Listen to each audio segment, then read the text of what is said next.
الحمدللہ رب العالمین والصلاة والسلام علی رسول الکریم اما بعد فاعوذ باللہ من الشیطان الرجیم بسم اللہ الرحمن الرحیم وَإِن مِّن شَيْءٍ إِلَّا يُسَبِّحُ بِحَمْدِهِ وَلَكِن لَّا تَفْقَهُونَ تَسْبِيحَهُمْ۔ صدق اللہ العظیم۔ واجب الاحترام سامعین، السلام علیکم ورحمۃ اللہ وبرکاتہ۔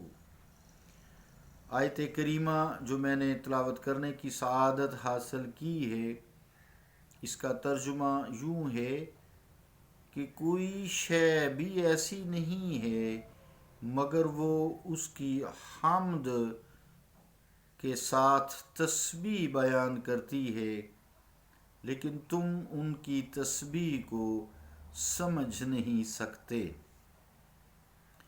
اس حوالے سے بھی اور کنت کنزا مخفیہ فاحببت ان اعرف فخلقت الخلق کے حوالے سے بھی ایک شعر حضرت نصیر الدین شاہ صاحب رحمۃ اللہ علیہ کے والد گرامی حضرت معین الدین چشتی گولڈوی المعروف بڑے لالا جی نے جو پیش کی ہے، اس کی تشریح جاری ہے، اور یہ تشریح حضرت نصیر الدین رحمۃ اللہ علیہ چراغ گولڑا ہی کی کاوش کا نتیجہ ہے۔ میں نے بھی اسی سے استفادہ کیا۔ شعر یوں ہے: ہوئی ذات جلووں کی مشتاق جس دم تو بحر ہویت میں آیا تلاطم، بنی گرچہ خود ہی وجود دو عالم، حقیقت مگر پھر حقیقت رہی ہے۔ تو لاسٹ جو گفتگو ہماری چل رہی تھی اس میں ہم نے مرزا بے دل کا ایک شعر زیر غور کیا تھا کہ ساری دنیا، ساری کائنات اللہ تعالیٰ کی صفات کا اظہار کر رہی ہے، اس کی تسبیح کر رہی ہے، لیکن انسان ہے اس میں کھویا ہوا ہے۔ انہوں نے پھول کی مثال دی تھی اس شعر میں کہ جب باغوں میں جاتے ہیں تو ہم پھولوں کو دیکھتے ہیں اور پھول کہیں اور دیکھتا ہے، خالق کو دیکھتا ہے، ہم اس کی مخلوق کو دیکھتے ہیں۔ تو انہوں نے اسی مضمون کو جو پیش کیا پھول کی مثال سے اس شعر میں: جہان نظر بر رخت دوختہ است، تو اے گل بے سوئے کہ رو کردائی۔ یعنی مراد کیا ہے کہ اے پھول، ایک دنیا نے تجھ پر، تیرے چہرہ پر نظریں جما دی ہیں، ہر وقت تیرا چہرہ آسمان کی طرف متوجہ رہتا ہے، ایسا لگتا ہے کہ مظاہر نے تجھے اپنا مرکز التفات بنایا ہوا ہے، مگر تیرا قبلہ نگاہ کسی نادیدہ حسن کی تلاش میں ہے۔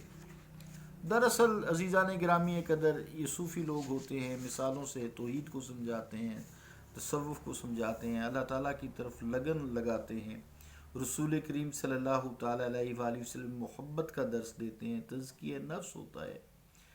بے دل رحمۃ اللہ علیہ اس مثال سے یہ حقیقت کو واضح کرنا چاہتے ہیں کہ رائی یعنی دیکھنے والا اور مرئی جسے دیکھا جاتا ہے، دونوں ہی مظہر ذات ہیں، یعنی اللہ تعالیٰ کی ذات کا، صفات کا اظہار کرنے والے ہیں۔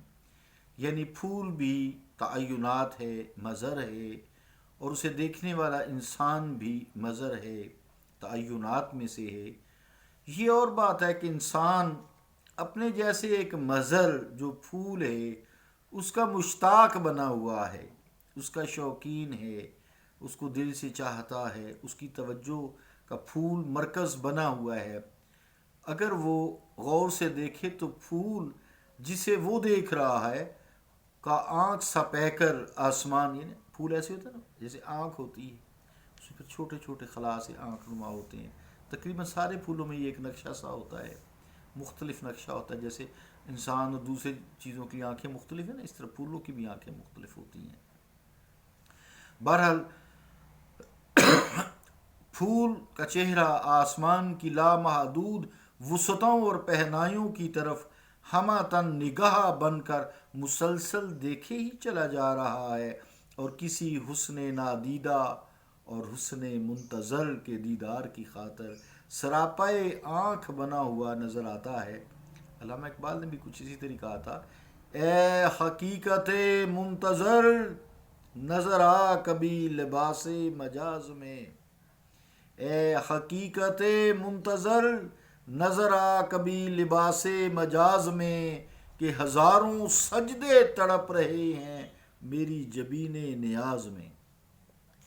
تو عزیزان گرامی قدر، یعنی علامہ اقبال آنکھ کی بات کر چکے ہیں، ہم آنکھ مانگ رہے ہیں کہ یا اللہ یہ سارے مظاہر فطرت ہیں تیرے ہی ہیں، تو نے اپنا اظہار کرنے کے لیے جو ہے یہ سب کچھ دنیا بنائی ہے کہ لوگ تجھے پہچانے، تیری صفات کو پہچانے، تیری ذات کو پہچانے، صرف اور صرف تیری ہی عبادت کریں۔ تو یہ ایسے لگتا ہے جیسے یہ لباس مجاز ہے، تو کبھی حقیقت میں لباس مجاز میں بے شک آ جا، میری آنکھ کو وہ قوت عطا کر دے کہ میں تیرا دیدار کر سکوں۔ واپس آئیں تو پھول جو ہے اپنا ہمہ تن نگاہ بن کر مسلسل اپنے خالق کو آسمان کی طرف دیکھ رہا ہے، اور کسی حسن نادیدہ اور حقیقت منتظر کے دیدار کی خاطر اس نے اپنی آنکھیں ٹکائی ہوئی ہیں، اپنا چہرہ ٹکایا ہوا ہے، ایک جگہ پر مرتکز کر دیا ہے۔ گویا بے دل کے نزدیک جو ہیں مظاہر تعینات کا قبلہ نگاہ بھی ذات باری تعالیٰ ہے۔ ٹھیک ہے، دیدار ہے نا، دیدار ہے اللہ تعالیٰ کا، قیامت کے دن نیک لوگوں کو دیدار ہوگا نا۔ وجوہ یومئذ ناظرہ، کچھ چہرے ایسے ہوں گے جو تر و تازہ ہوں گے، الی ربیہا ناظرہ، اپنے رب کی طرف دیکھ رہے ہوں گے۔ کچھ نظر آتا ہوگا تو دیکھ رہے ہوں گے۔ یہ قرآن کریم ہے، یہ قرآن کریم ہے، کسی بندے کی بات نہیں ہے، میرے خالق میرے مالک کی بات ہے۔ وجوہ یومئذ ناظرہ، کچھ ایسے چہرے ہوں گے جو تر و تازہ ہوں گے، کھلے کھلے ہوں گے، جی میں پھول کھلے ہوندے ہیں۔ الی ربیہا ناظرہ، اپنے رب کی طرف جو ہے دیدار کر رہے ہوں گے، اپنے رب کا دیدار کر رہے ہوں گے۔ ووجوہ یومئذ باسرہ، کچھ چہرے مرجھائے ہوں گے۔ الی ربیہا فاخرہ، کہ ان کے ساتھ کمر توڑ سلوک کیا جائے گا، کفار کے چہرے۔ عزیزان گرامی قدر، استاد سخن حضرت سعدی شیرازی رحمۃ اللہ علیہ کی ایک مشہور غزل جو ہے، اس کا شعر بھی اسی حقیقت کی غمازی کرتا ہے۔ وہ فرماتے ہیں، اے تماشا گاہ عالم، اے تماشا گاہ عالم، اے تماشا گاہ عالم روئے تو کجا بہر تماشا می روی۔ ترجمہ کیا ہے کہ اے وہ کہ تیرا چہرہ، اے وہ ہو کہ تیرا چہرہ زمانے کے لیے زیارت گاہ ہے، تو کسے دیکھنے کہاں جا رہا ہے۔ تو ہر کوئی شخص، ہر کوئی مخلوق اپنی خالق کی تلاش میں ہے، ہر مخلوق اپنی خالق کی تلاش میں ہوتی ہے۔ وہ الگ بات ہے کہ راستہ ہے زندگی کا، اس سے بھٹک جاتے ہیں، کفر اختیار کرتے ہیں، پھر جو مسلمان ہیں وہ بھی دنیا داری میں پھنس جاتے ہیں۔ وَمَا الْحَيَاةُ الدُّنْيَا إِلَّا مَتَاعُ الْغُرُورِ، یہ دنیا کی جو زندگی ہے یہ محض ایک دھوکہ ہے۔ اب خلاصہ کلام پھر یہ ہوا کہ تعینات میں اللہ رب العالمین کا ظہور ہے، چونکہ عزیزان گرامی قدر حکم عبادت، حکم پرستش صرف اور صرف ذات باری تعالیٰ کے ساتھ مخصوص ہے، اللہ کے علاوہ کسی کی عبادت نہیں ہے۔ لا الہ الا اللہ، نہیں ہے کوئی معبود، لا الہ نہیں ہے کوئی معبود الا اللہ، مگر اللہ ہے۔ تو سوائے اللہ تعالیٰ کے کوئی عبادت کے لائق نہیں۔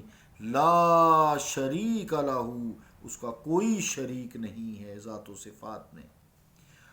تو اس لیے عزیزان گرامی قدر کوئی تعین، چاہے اسی کی ذات و صفات کا ظہور ہے، اس میں مطلق ذات کی طرح مستحق عبادت و پرستش نہیں ہو سکتا، شریعت حائل ہے۔ مصطفیٰ کریم صلی اللہ علیہ وسلم منع فرمایا ہے، اللہ نے منع فرمایا ہے کہ اللہ کے علاوہ کوئی عبادت کے لائق نہیں۔ تعینات میں پھر ہر چیز ہی آ جاتی ہے، بت آ جاتے ہیں، اصنام ہیں، اوتار ہیں، پھر تمام مخلوق ہے، سورج ہے، چاند ہے، ستارے ہیں، آگ ہے، درخت ہے، پہاڑ ہیں، یہ سارے لوگ ان کی پوجا کرتے ہیں، بدتمیز پوجا کرتے ہیں، خالق کو نہیں پہچانتے۔ کتنا آسان اور واضح ہے۔ اللہ کے علاوہ اگر کوئی اور خدا ہوتا تو یہ دنیا کب کی برباد ہو چکی ہوتی، ان میں جھگڑا ہوتا۔ اور تعینات اس لیے بھی قابل پرستش اور عبادت نہیں کہ جو شخص ان کی پرستش کرتا ہے وہ خود بھی اس ذات کا تعین ہے، خود بھی اس ذات صفات کا اظہار کر رہے ہیں، تو پھر اپنے نفس کی عبادت جو ہے کرنی چاہیے، کرتا ہے انسان، بس وہ اور چیز ہے، وہ اور چیز ہے۔ افرأیت الذی من اتخذ الہہ ہواہ، اے مصطفیٰ کیا آپ نے ایسے شخص کی طرف نہیں دیکھا جس نے اپنی خواہشوں کو معبود بنا رکھا ہے۔ ہم خود سوچ، ہماری خواہشیں ہیں، ہم ساری عمر کوشش کرتے ہیں جائز ناجائز حرام حلال اپنی خواہشات کو پورا کریں۔ اللہ رب العالمین ہم پہ فضل فرمائے۔ اور تعین اپنے جیسے تعین کی پرستش کا مجاز کیسے ہو سکتا ہے، ٹھیک ہے نا؟ انسان خود بھی تعین ہے، تو اب تعین اپنے تعین کے عبادت کا مجاز بھی نہیں ہو سکتا۔ شریعت کو ذہن میں رکھیں، شریعت حائل ہے۔ اور پھر کل یوم ہوا فی شان کے تحت کسی تجلی میں تکرار نہیں ہو سکتی۔ اللہ تعالیٰ کل یوم ہوا فی شان، جو آیت ہے نا کل یوم ہوا فی شان، کہ وہ ہر لمحے ایک نئی تجلی سے جلوہ افروز ہوتا ہے، تو پھر وہ تجلی واپس نہیں آتی۔ گویا کہ اس میں تکرار تعینات میں نہیں ہے، گویا ازل سے ابد تک ظہور میں جو تجلی ایک بار رونما ہو گئی وہ دوبارہ نہیں آئے گی۔ کل یومن ہوا فی شان کا یہی مطلب ہے، بلکہ ہر آن کے لیے ایک نیا جلوہ ہے، ایک نئی تجلی کا سلسلہ جاری و ساری ہے جو ابد تک قائم رہے گا۔ اسی لیے کہا کہ جلوہ یار نامقرر ہے، جلوہ یار نامقرر ہے، ہر تجلی ہر رنگ دیگر ہے۔